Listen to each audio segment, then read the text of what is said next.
할렐루야. 참 좋으신 주님의 은총과 평화가 우리 가운데 늘 함께 계시기를 주의 이름으로 간절히 축원합니다. 사순절 순례의 여정을 신실하게 걸어오신 여러분, 이제 거의 다 왔습니다. 우리의 걸어감의 끝, 하나님께서 일하실 구원의 날들이 오고 있음을 예수님의 걸음 끝에서 꼭 발견하셔서 믿음으로 주어진 삶의 걸음을 가실 수 있는 은혜의 걸음, 힘찬 걸음, 순례의 걸음 걸어가실 수 있기를 바랍니다. 사소해 보이는 질문 하나로 오늘 설교를 시작하려고 합니다. 여러분, 우리는 생각하는 대로 선택하면서 살고 있을까요? 아니면 선택한 대로 생각하면서, 아니 살고 있는 대로 그냥 선택하고 살고 있는 대로 생각하고 이렇게 지내고 있는 걸까요? 여러분, 생각하면서 선택하면서 살고 있습니까? 답이 뻔히 보인다 생각하실지도 모르겠습니다. 왜냐하면 우리들은 자기 스스로를 꽤 이성적이고 주체적인 존재다 이렇게 믿고 있기 때문이죠. 생각 없이 산다고 이렇게 말하면 되게 기분 나쁘실 거예요. 그래서인지 신앙의 자리에서도 이런 생각은, 이런 가치관은 똑같이 적용되는 것 같아요. 나는 하나님을 믿기 때문에 이런 선택을 한다. 나는 하나님 백성이기 때문에 내가 믿음을, 내가 신앙을 가지고 이렇게 살아가고 있다. 이렇게 당당하게 우리 말하곤 합니다. 그런데 겉으로 잘 드러나지 않는 우리 개개인의 삶, 그러니까 눈물도 흘리고 속상해하기도 하고 무너지기도 하는 이 비루한 삶의 모습을 정직하게 조금 들여다보면 이 결론이 사뭇 좀 달라지죠. 자신 있던 목소리가 좀 들어갑니다. 내가 정말 생각했었나? 우리는 대체로 이미 결론을 내어 놓습니다. 자기가 바라는 것, 기대하는 것, 욕망이 가리키는 방향으로 이미 결론을 내려놓습니다. 그리고 나서 나중에야 그 선택을 정당화할 근거나 명분을 성경이나 신앙에서 찾곤 합니다. 이익에 맞는 선택을 먼저 해두고는 그것이 하나님 뜻이었다라고 근사하게 분칠하는 일, 이거 우리에게 너무나 익숙하고 우리 자신은 놀랄 만큼 이런 일에 능숙합니다. 하나님이 원하셔서 하나님의 뜻이니까 하나님의 말씀이니. 저명한 정신분학 분석학자 중에 자크 라캉이라고 하는 사람이 있어요. 꽤 유명한 분인데요. 이런 말을 했습니다. 한번 들어보세요. 오직 성직자만이 참된 무신론을 감당할 수 있다. 무슨 뜻일까요? 얼핏 들으시면 굉장히 오해하실 거예요. 쉽게 우리가 듣게 되면 알고 보니까 성직자들이 사실은 믿음이 없었다. 사실은 하나님을 불신하거나 부정하는 무신론적인 생각을 가진 성직자들이 꽤 많더라. 이런 폭로처럼 들려요. 근데 이게 그런 말을 하는 게 아니죠. 우리는 스스로가 무신론자라고 자처하는 사람이 있는가 하면 또 반대로 저와 여러분처럼 나는 하나님을 믿고 있습니다. 나는 예수를 믿고 있습니다. 나는 믿고 있노라 말합니다. 그 둘 중에 하나겠죠. 그러나 이 자크 라캉이 봤을 때는 둘 다 똑같다는 거예요. 신이 없습니다라고 말하는 사람이나 나는 하나님을 믿습니다라고 말하는 사람이나 무의식 깊은 곳에는 자신의 삶을 보장해주고 나의 욕망을 지지해줄 만한 가짜신을 자꾸 만들어내고 그 가짜신에 의존하고 의지하는 게 우리다, 이렇게 말한 거예요. 다시 말해 더 쉽게 말씀드리면 이런 거죠. 우리는 얼마든지 하나님을 예배하면서도 돈이나 명예, 세상 사람들이 추구하고 인정하고 바라고 있는 그 성공을 숭상할 수 있습니다. 그러니까 좋아하는 게 아니라 그것을 인생의 목표를 두고 그 앞에 무릎 꿇고 엎드린 채 살아간다라는 말이죠. 자크 라캉은 그 말을 하는 거예요. 라캉의 말은 우리에게 고민을 던져줘요. 어떤 고민이냐? 참된 신앙이 도대체 뭘까? 신앙인이란 어떤 사람일까? 깊이 질문해보게 만듭니다. 그의 말대로라면 내 자신의 입맛대로 만들어낸 내가 믿고 싶은 대로 믿고 있는 그런 가짜 신이 죽어버린 자리, 그런 가짜 신이 제거된 자리, 다시 말하면 이런 거예요. 바라고 기대하던 신, 내가 꿈꾸고 내가 원했던 그런 신이 보이질 않는, 그런 신이 실종된 것 같은, 그런 신이 아무 말도 하지 않는 것 같은 그 침묵하는 허물을 진짜 하나님을 만날 때까지 견뎌내는 것, 이게 참된 신앙이다라고 말하는 거죠. 오늘 성소일과 우리가 읽은 새 본문 말씀, 이 본문 말씀들은 바로 이런 가짜 신의 유혹을 뿌리치고 참 하나님을 참되게 만나는 그런 진실에 자신의 운명을 걸었던 사람들의 이야기가 등장하고 있어요. 오늘 같이 읽지는 않았지만 일독서 본문으로 주어진 말씀은 구약성경 이사야 50장입니다. 이사야 선지자가 50장 4절에 이렇게 말합니다. 아침마다 그가 나를 일깨우신다. 내 귀를 깨우쳐서 학자처럼 알아듣게 하신다. 여러분, 이 말씀이 실감이 나십니까? 하나님께서 아침마다 나를 일깨우쳐 주시고 깨우치신다. 내 귀를 깨우치시고 학자처럼 주님의 말씀과 주님의 뜻을 알아듣게 하신다. 아멘이 되실 수 있기를 소망합니다. 예언자 이사야는 아침마다 하나님께서 자신을 깨우쳐서 학자처럼 깨닫게 만들어 주셨다라고 말했어요. 여기서 말하는 학자, 히브리어 림무드라고 하는 단어인데, 이 말은 지식의 탑을 쌓고 우리말로 한다면 가방끈 긴 사람, 이런 사람이 아닙니다. 어떤 사람이냐? 이사야가 지금 말하고 있는 학자처럼의 이 학자는 하나님께서 말하시는 하나님의 세미한 음성과 그의 숨소리 하나도 놓치지 않으려고 귀를 쫑긋 세우고 주님께로 귀를 기울이고 그분의 마음을 곱씹고 그분에게 배우려고 귀와 자신의 영혼을 모두 다 하나님께 향하고 있는 그런 사람, 하나님과의 알매 관계에 들어가 있는 사람, 사람들은 모르지만 하나님은 이런 분이라고 깨달아 알아가고 있는 사람, 이런 사람을 학자, 림무드라고 말한 거예요. 여기서 중요한 것은 이 깨달음이라는 것이 어디로부터 출발했냐는 거죠. 알매 출처가 어디냐는 거예요. 하나님과의 관계, 그분이 어떤 분이시다는 걸 어떻게 알았느냐. 이사야가 말하는 이 학자는요, 스스로 공부해서 깨우친 게 아닙니다. 여기는 오해하시면 안 되는 거예요. 하나님께서 아침마다 그를 일깨워 주셨어요. 하나님이 열어주시는 귀를 통해 들려온 진실을 받아들인 거예요. 학자는 하나님께로부터 듣고 하나님께로부터 배우려고 하는 사람, 들려온 진실이 자신의 행동과 삶을 이끌어가는 사람입니다. 그런데 하나님을 배우고 알게 된 학자, 즉 하나님을 경험한 사람들에게만 나타나는 특징이 있더라고요. 선지자가 말합니다. 5절, 주 하나님께서 내 귀를 열어주셨으므로 나는 주님께 거역하지도 않고 등을 돌리지도 않습니다. 그리고 그 이후에 더 읽어보시면 대단히 낯설은 말들이 나오죠. 이 학자, 하나님과의 알을 자꾸자꾸 쌓아가고 하나님이 어떤 분이신지를 알아가고 있느니 하나님께로부터 듣고 하나님께로부터 배우는, 자신을 하나님께 온전히 열어놓고 살아가는 이런 사람들은 원수가 자기를 해하려 할 때 변명하거나 원수를 공격하거나 대항하거나 억울해하거나 하지 않고 오히려 자신을 온전히 그들에게 내어주더라고요. 여러분, 우리는 그동안 남보다 하나라도 더 갖고 조금이라도 더 나아야 성공했다 말하는 그런 세상을 살고 있지 않습니까?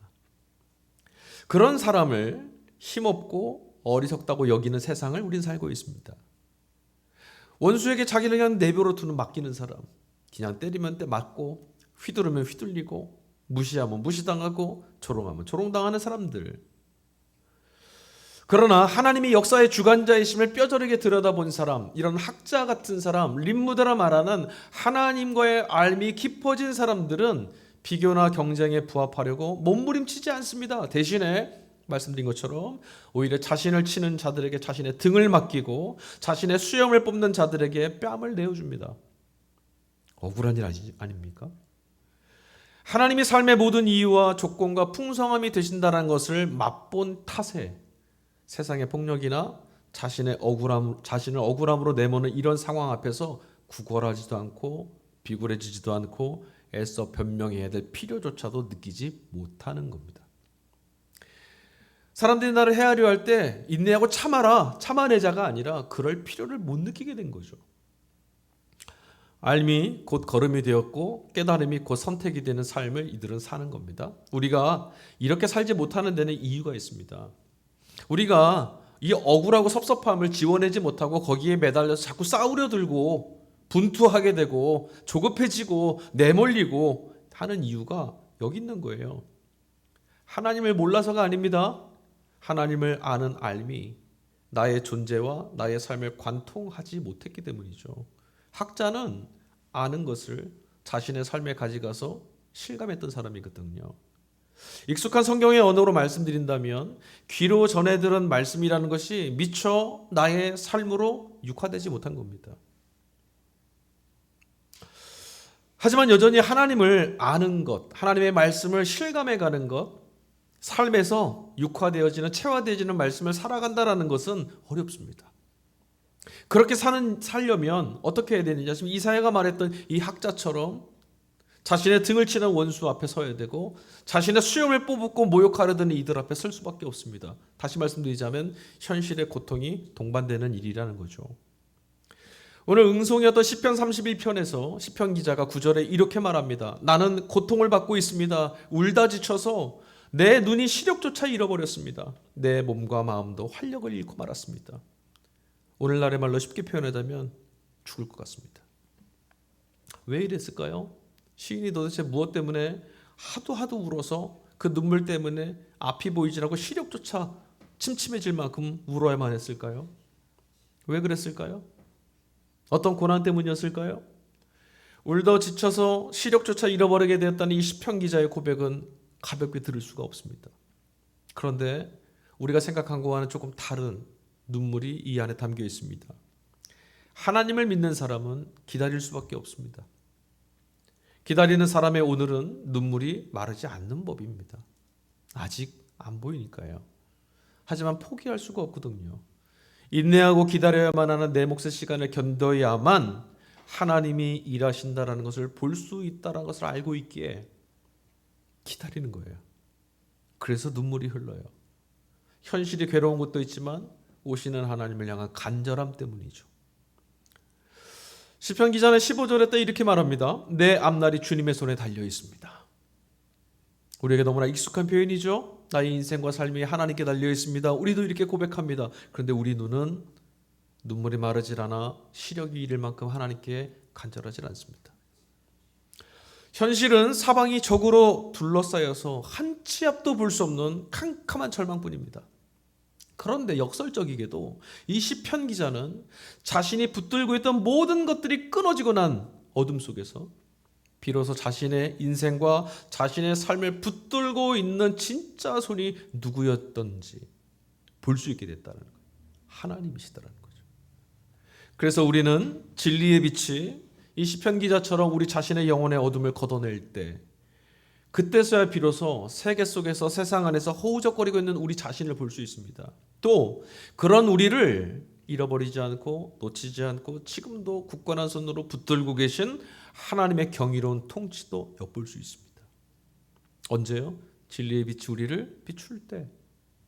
그렇게 너머에서 오고 있는 하나님의 영광을 볼 수 있게 될 때, 눈에 들어올 때 비로소 우리는 숨쉬며 살아갈 수 있습니다. 시편 기자도 죽을 것 같지만 살고 있습니다. 지금 노래하면서 눈물의 노래이지만 희망을 담아 노래하면서 살고 있습니다. 영광을 보고 있거든요. 시편 기자가 오늘도 기다림의 눈물로 시력을 잃을 것만 같은 이 슬픔을 꾹꾹 누른 채 하나님을 향하여서 여전히 이 자리를 지키고 있는 까닭이 여기에 담겨 있습니다. 우리는 조금만 남보다 못하면 실패라고 여기고 조금만 아래로 내려가도 인생 끝난 것처럼 좌절하곤 합니다. 그렇죠?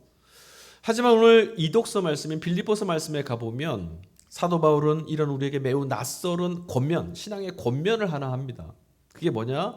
아주 유명한 말씀이죠. 우리 같이 읽은 말씀. 너희 안에 이 마음을 품어라. 곧 그리스도 예수의 마음이다. 시편 기자처럼 이사야처럼 원수가 나를 괴롭히고 세상에서 조롱당하고 박해당하는 이 억울하고 망한 것 같은 인생 가운데 있는 이들에게 사도 바울이 지금 말하는 거예요. 너희 안에 이 마음을 품어라. 곧 그리스도 예수의 마음이다. 이런 상황에 들린 말씀이에요, 여러분.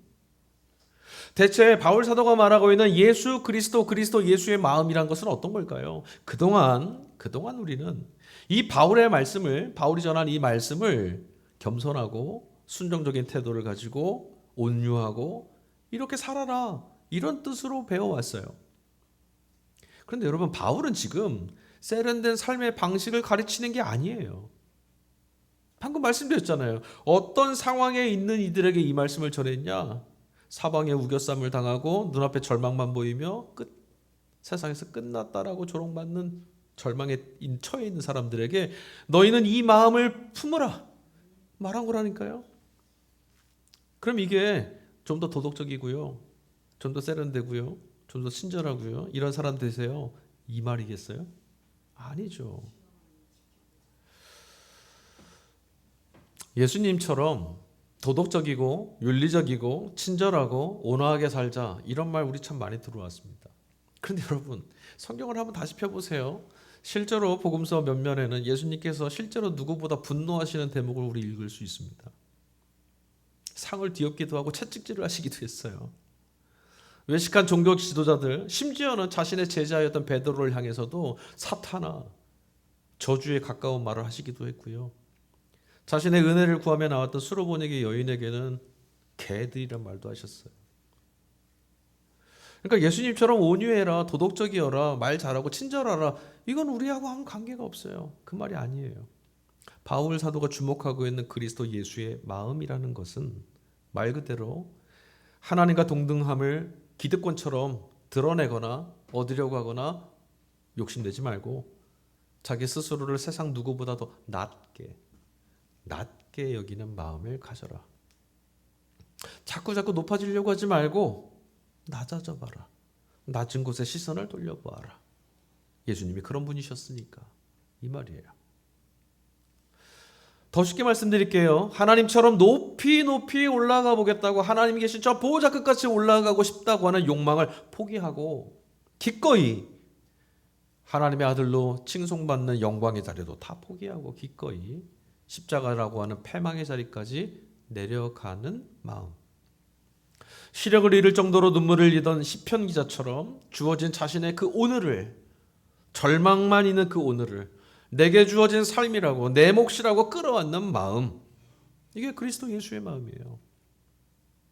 예수님이 당신에게 주어진, 하나님 아버지가 당신에게 주신 삶으로 받아들이지 않았다면 나는 이 잔을 마실 수 없습니다 하시지 않았겠어요? 근데 예수님은 그 잔을 마셨어요.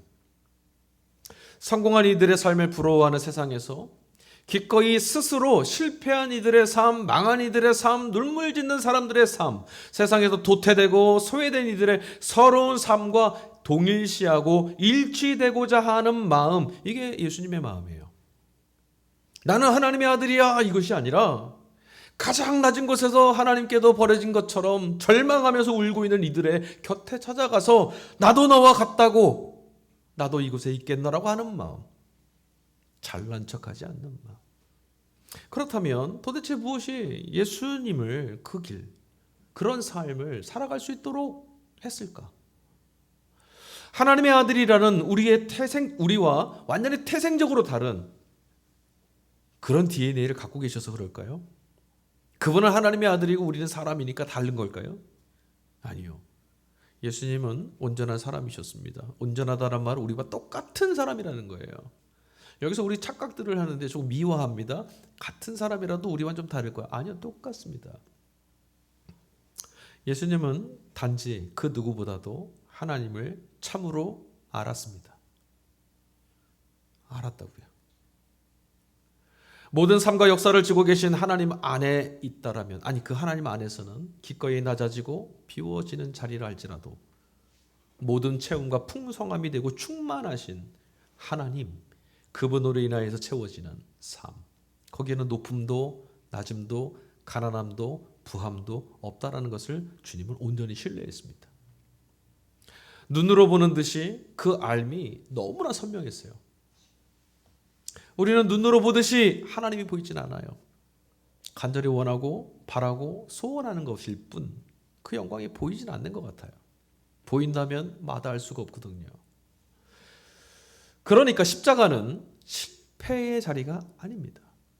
우리가 이 사순절을 보내면서 십자가를 절망과 포기, 죽음, 이것만 묵상하다 보니 사실 마음속에는 내가 주님이 가신 길이니까 따라야지 하면서도 너무 싫어요. 망한 건데 왜 따라갑니까? 싫잖아요. 하지만 예수님께는 하나님을 향한 암과 경험이 삶을 투신하도록 하는 선택으로 드러났던 치열한 신앙 고백의 자리였어요. 그러니까 우리가 하나님을 믿는다라는 것은, 우리가 예수님을 믿는다라는 것은 이런 치열한 삶의 분투로 드러난다라는 거죠. 삼독서로 읽은 말씀은 마태복음이었습니다. 굉장히 긴 본문을 읽었어요. 이 본문은 예수님이 십자가에 지시는 대목입니다. 이 복음서 말씀 안에 총독 빌라도가 등장하죠. 등장인물이 여러 나오는데 저는 오늘 총독 빌라도와 다른 로마 군인 백부장 여기 두 사람에게 시선이 좀 꽂혔습니다. 총독 빌라도는 이 선택의 문제, 예수님처럼 하나님을 아는 길에, 그래서 그 하나님을 아는 것이 생명이고 풍성함이라는 것을 선택하지 못한, 알고는 있었으나 선택의 문제에서는 다르게 응답했던 사람이었어요.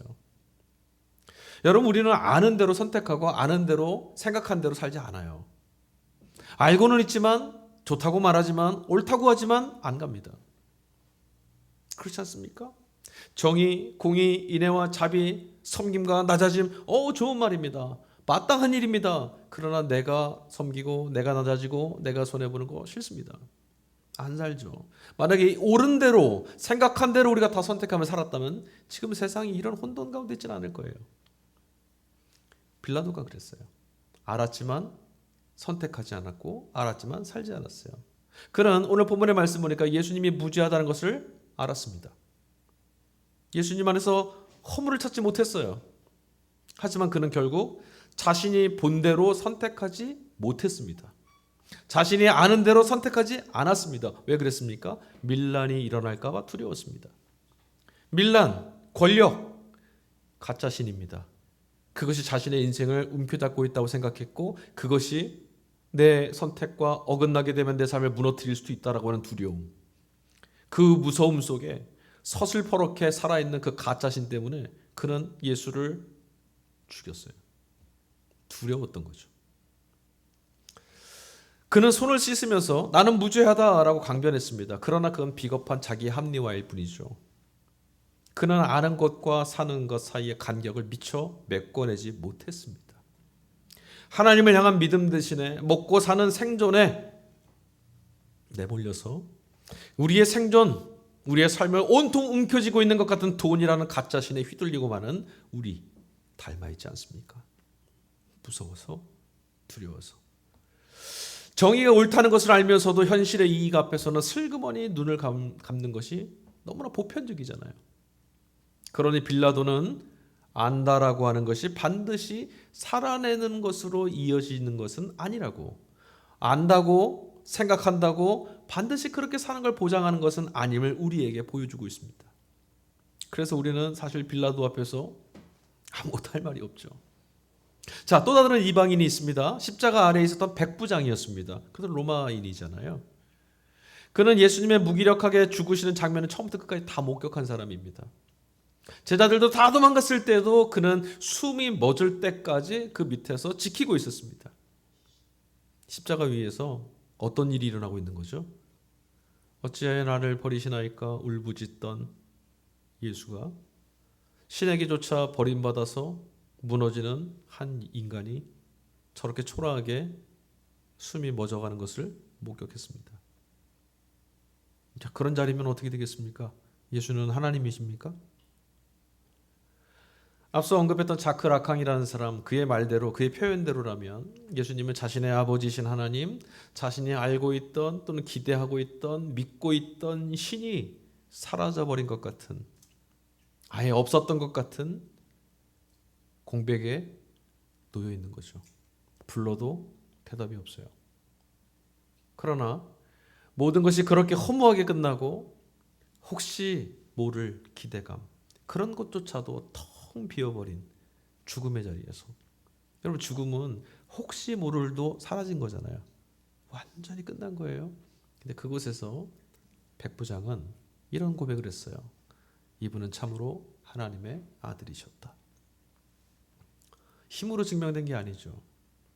끝까지 하나님의 사랑과 그 하나님을 향한 사랑의 길을 선택하면서 죽어갔던 그 무기력한 현장 속에서 그는 눈이 띄어졌어요.